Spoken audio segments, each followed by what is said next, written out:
Hello and welcome to another edition of Fide's podcast. My name is Jerry Serino and I'm your host, and I'm here with talent on loan from Rush.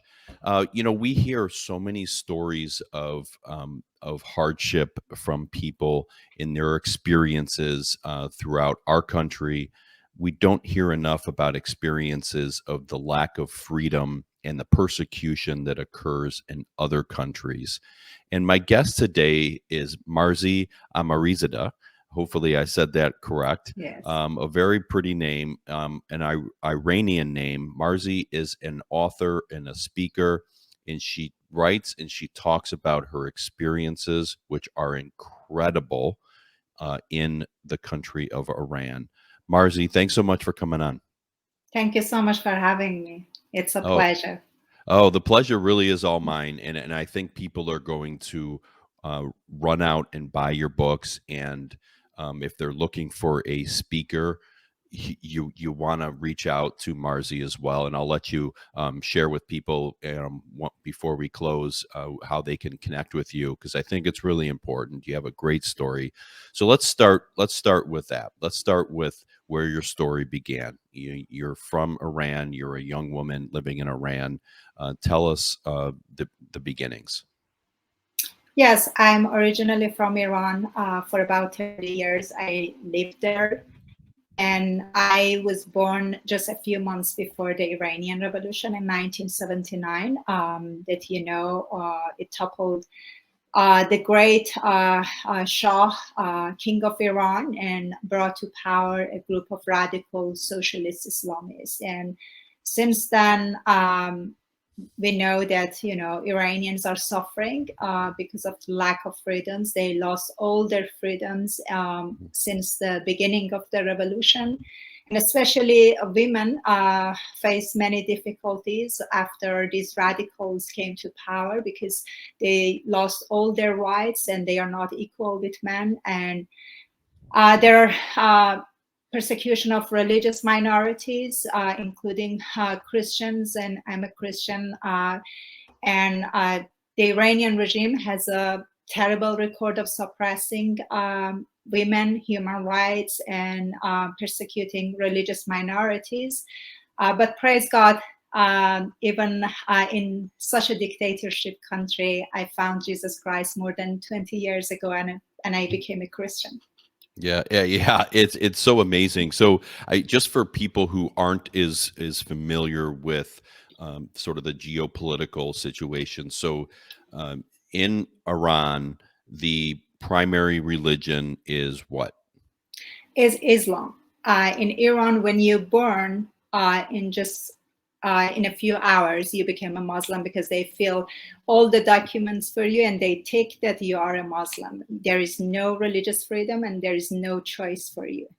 Okay, so that is a very difficult thing then to become Christian. I mean, lots of people in America find Jesus at various stages of their life. They have a turn. They turn their life around, and it happens every day. There's great stories of it. I've had people on my show talking about that. You found Jesus and became a Christian in a place Uh, where it's virtually all Muslim and essentially a dictatorship. So how did you do that? What were your influences that caused you to become a Christian? As I mentioned, more than 20 years ago, I found Jesus Christ, and I believe even dictators are not able, to limit God. And Hmm. in such a closed country that there is no religious freedom, I found Jesus Christ, and I had many experiences. I saw many miracles.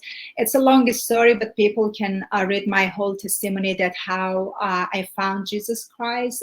But it was, from my childhood. If I wanted to make it brief, from my childhood, I was very curious about the truth, about God, and asking lots of questions at school, challenging my theology teachers, who always taught us to obey Sharia law and Islamic rules, because there were many questions as a young girl in my mind, that why I have to speak to my God in Arabic instead of my native language, Farsi.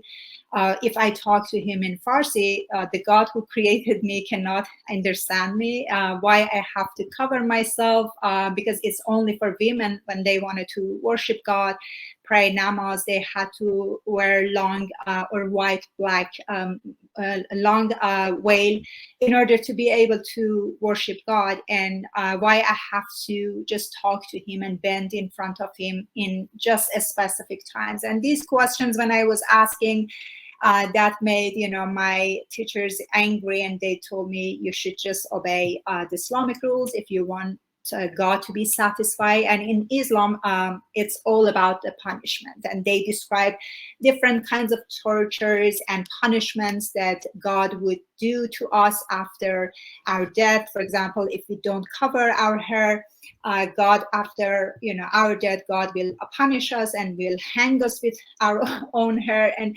terrible tortures that I could not, even as a young girl, I could not believe such a thing. That's why I showed my objection to these kind of laws from my childhood. But still, since I was thirsty to find the truth, I obeyed these rules for a few years. But after a while, after that, I became tired, and I noticed that this is just religious rules, and it doesn't make any difference in my life. And it started a dream about the white horse, and that God revealed his love to me through that white horse. And also he revealed the true face of Islam to me. People can read those stories in my both books, Captive in Iran and A Love Journey with God, that I shared the whole testimony. And also I saw many other miracles. I had the experience of healing, and I began to believe in Jesus. And the day that really changed my life was the day that I was baptized by the Holy Spirit. And that day I was able to see Jesus right in front of me for a few seconds. And beside him, there was a large throne, which was covered with shining gold. And I was praying with the languages that I never learned. And that experience was so amazing, that changed my whole life. And since then, I gave my heart to Jesus. It wasn't like, growing up in an Islamic country and I wanted to just change the religion and became a Muslim. Many miracles happened, and God gave me dreams. And because of all those experiences, I gave my heart to Jesus.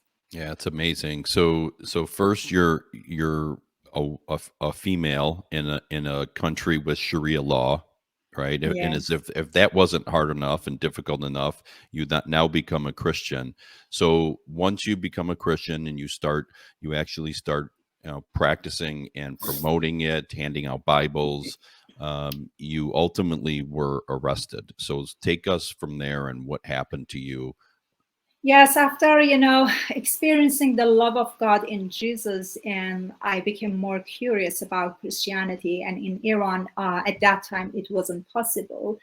And that's why I decided to leave the country. And in 2005, I went to Turkey, and it was there that I met my best friend, Maryam Rostampur. And from the beginning, we became like sisters, and God brought us together for a purpose. And after finishing some theology and leadership courses in Turkey, we decided to return to the country because we wanted to give this message to our people. And in Iran, you cannot find Bibles in any bookstores.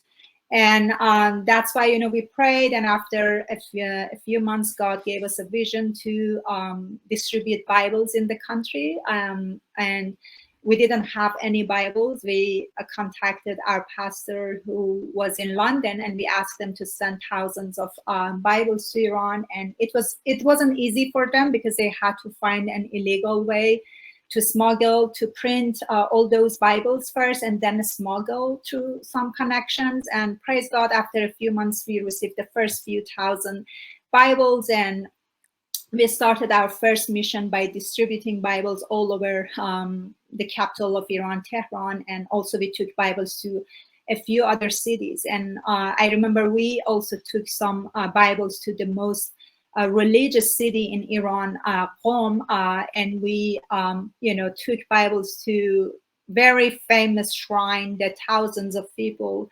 every year go for, visiting and praying. And because we knew that many people come to this place to pray, and we thought that's the best place to put some Bibles for people to find the truth.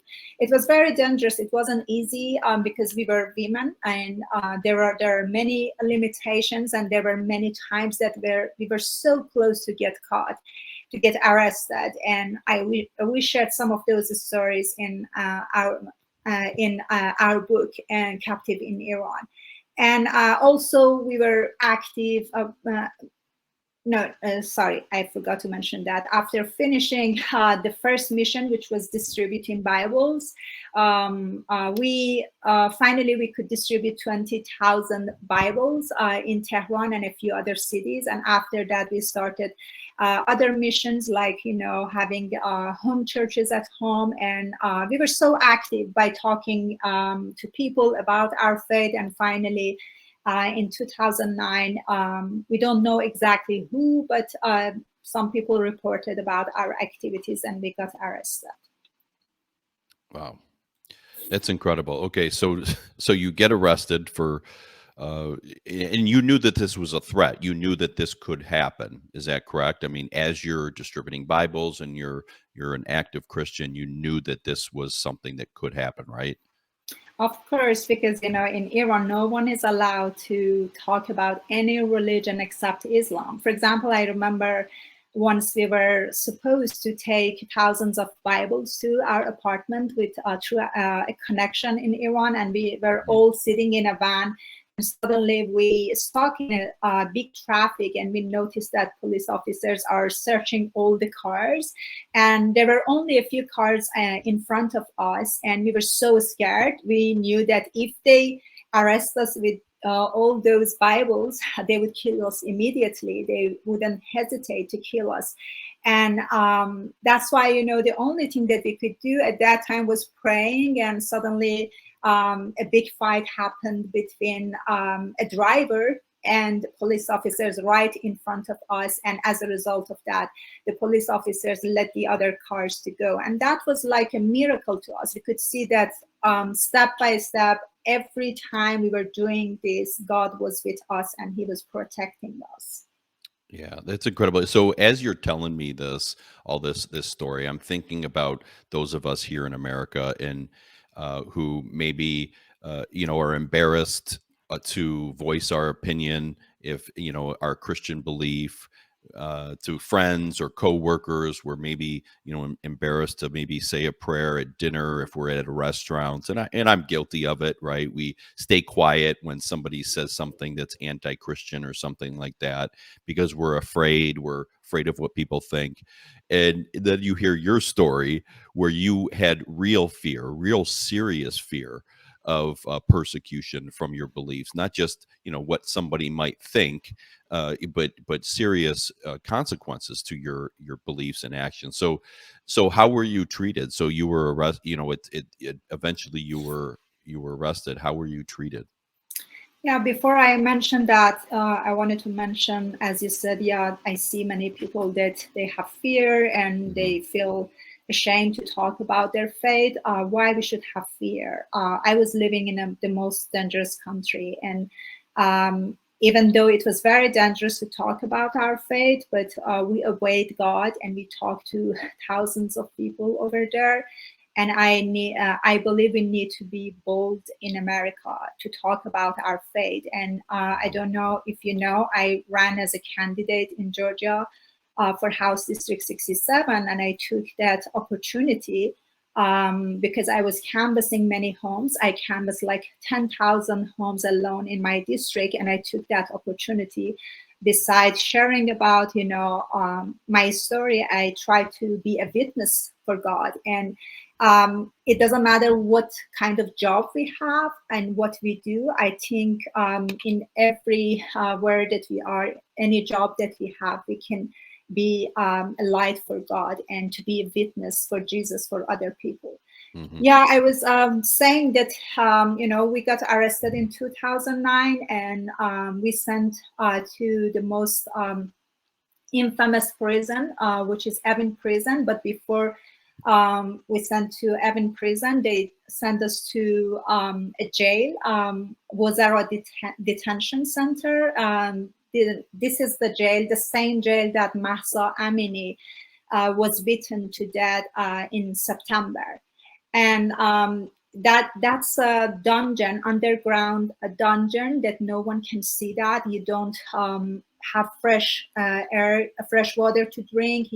There is no air, and we had to sleep on a cold concrete floor to cover ourselves with wet blankets that were soaked in urine. And later we realized that they locked the cell's doors at 8 p.m. until 8 a.m. in the morning. And some prisoners, unfortunately, they could not control themselves for 12-hour period. And they would throw food at us in that horrible detention, and they didn't give us a plate or a spoon to eat. And the guards from the beginning, they insulted us.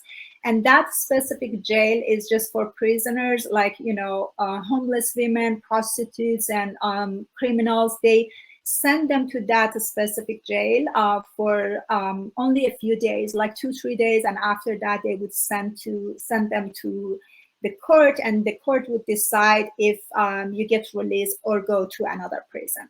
But unfortunately, they kept us for 14 days in that specific jail because they wanted to put more pressure on us, and they didn't make any decision for our case. And the first judge that we met, he said, "I will make sure to push your case for execution," because one of our charges was apostasy, which is punishable by death under Sharia law.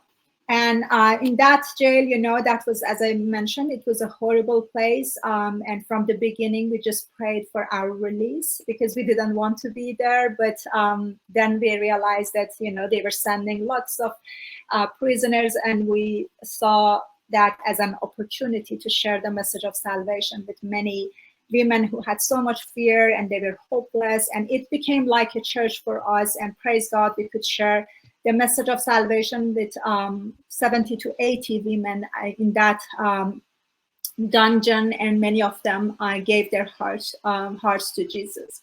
And after that, they sent us to Evin prison. As I said, it's a very infamous prison in Iran, and it's famous for torturing, raping, executing many innocent people. And from the beginning, we were witness to many injustices, human rights violations.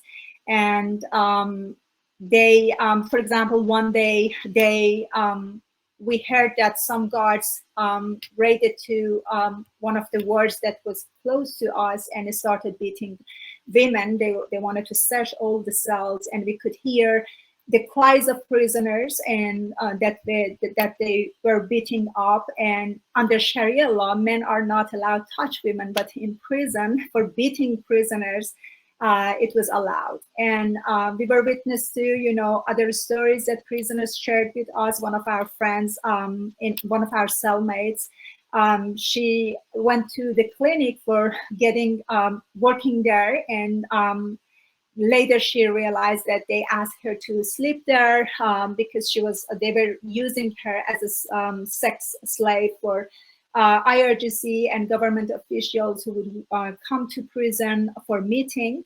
And when she realized that they are using her for that, she showed her objection, and she didn't want to go to the clinic. But the prison the officials told her that she has no choice, and they would target women who do not have anybody outside, that no family, no lawyer, and they would use them as sex slave. And also, as I mentioned, I was witness to execution of other prisoners. For example, imagine one day they would come to a cell and take one prisoner and to the office, and the next day she would be disappeared. And they usually do not tell you that they are going to execute you. They, as I said, they ask you to come to the prison office and for asking some questions, and then they would never come back to the cell. And at midnight, we would hear a call of prayer, and we would understand that they executed our friends. And still until today, when I hear Azan, a call of prayer, that resonates killing of innocent people to me. And they executed one of our best friends, Shirin Alamkuli. She was a Kurdish girl. She was against the government. They brutally tortured her and for months, and finally they hanged her. They didn't give her body back to her family, and no one knows where her grave is located. And I wanted to, share a little about the situation right now. What I experienced in Evin prison was horrible. And again, we took it as an opportunity to share the message of salvation with many prisoners. We changed Evin prison to our church. We try to show them who Jesus is by our behaviors, rather instead of showing the same reaction. We try to pray for them, to be nice with them, even though some of them insulted us from the beginning because of our faith in Jesus. And inside of in prison, we were inside another prison because all prisoners were allowed to use some facilities in the prison, but we were not allowed because of our faith, and we were locked in our cells all the time. But still, what I experience in Evin prison compared to what's happening right now in Iran, I believe it's nothing. And when I read the news, it reminds me all those dark days that I experienced, and I know exactly what's happening in prisons because I was witness to human rights violations, torturing prisoners, execution, and many other things. It was 2009 during the Green Movement that they arrested many prisoners at that time, and I was witness to torture of those prisoners. And I know that after the second revolution started in Iran in September, led by women as a result of Marzi Amirizadeh, they arrested more than 20,000 people. They killed over 700 people in the streets, and they executed a few people, and still there are many people who are waiting for their execution. And believe me, the numbers that you are hearing in the news, it's not the true number. I was there, and I know the number is much more than that. For example, in 2009, when I was in prison, I heard from other prisoners who were working in prison that they were witness to a pool full of dead body of those many people that they were killed in Evin prison, because there is a separate building in Evin prison. It's called 209. They transferred us in that section for about 40 days. For interrogation, it's just solitary cells. You can't see anywhere because most of the time when you wanted to go to restroom or for interrogation, you are blindfolded. And we would hear the voice of other prisoners who were torturing every day. They were shouting, they were crying, and it was like a mental torture for us because, we expected them to come to our cells and take us for torturing, raping, whatever. Anything could happen to us, but praise God, we were not tortured physically or raped because of lots of international pressure. As after we got arrested, our sisters talked to our connections outside in Iran, and they started advocating for our case and, protesting in front of embassy in UK, and Amnesty International got involved. Pope from Vatican sent a letter to government, and many Christian organizations started advocating for us. And as a result of all those pressure, they started changing their behavior with us. And I believe one of the reasons that today I'm alive is definitely because of God's grace and his miracle. But second, it was because of the international support from all around the world that helped us to get released from prison. Yeah, that is just so amazing. And like I said in the beginning, we here in America, could sometimes be afraid to show our faith and express it for fear of what other people think or say or whatever. And again, you had very real, serious fear, and so did other people, obviously, who were mistreated and severely. So you end up coming to America. We don't have a whole lot of time. I like to keep my shows to 30 minutes, but we could keep talking for a really long time. But people, if you want to know more about Marzi's story and her situation, you definitely need to get her books. If you're watching on video, I'm scrolling the titles, and you'll see her name. So you could look up the titles and her name and get these books. Give it to buy one for someone else as well.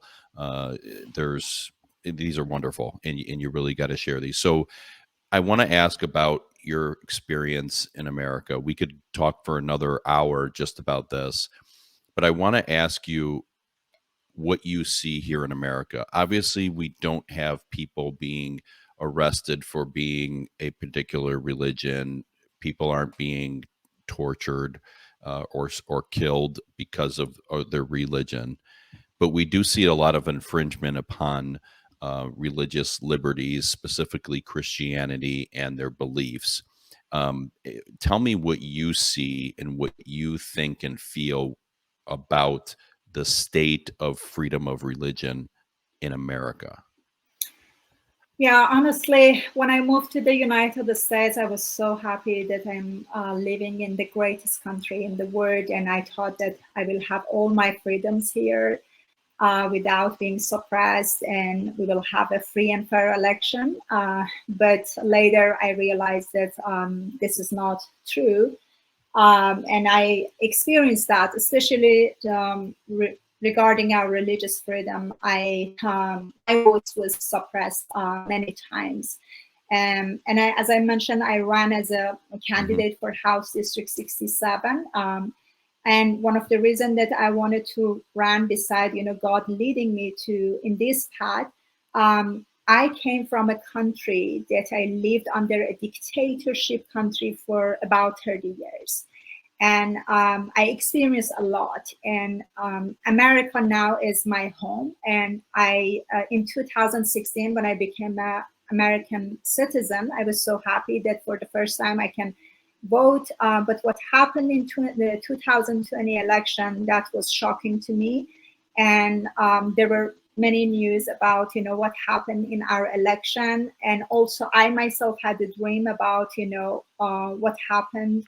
But beside that, these news make me very concerned about our elections, because I know that when we don't have a voice, so our freedoms are gone.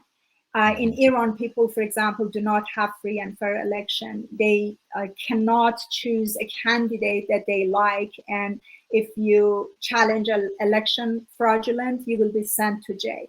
But in 2021, that God led me to run as a candidate.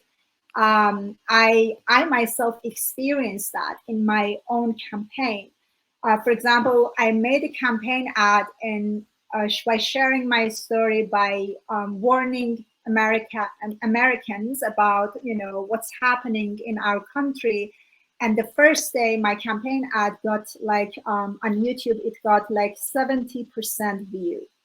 And we became so happy that people are watching my campaign ad. But the next day, they took it off. And when we asked them why you did that, they said, we need some documents, excuse me, to make sure that your campaign is legit. That was, we couldn't accept such a thing. And we sent all the documents, but still they kept it pending, and they didn't allow me my campaign. They didn't allow my campaign out to be seen by people anymore. And there are other times that, I noticed that on social media, they suppressed my voice. And I wanted to tell people that we don't lose our freedoms in one day. It's going to happen gradually and little by little, and it has already started. And I experience that and I see that. That's why, as an American, I feel responsible to stand up and to do something. That's why the reason that I share my story is that to tell people, look at me. I came from a country that I experienced all those things. We need to be vigilant. We need to feel responsible about the future of our country. Iranians lost their freedoms for more than 40 years because they didn't stand up. Majority of them didn't stand up. They didn't do anything. And my audience mostly are Christians. And when I talk to some of them, unfortunately, I see some of them say that they are not politicians and they don't want to get involved. But I always tell them that that's not true. Politics is part of our life. It's because of the government's policies. They make decisions for the future of our children. Their policies affect our daily life. So being a Christian is not just about reading Bible, going to a church. We have a responsibility.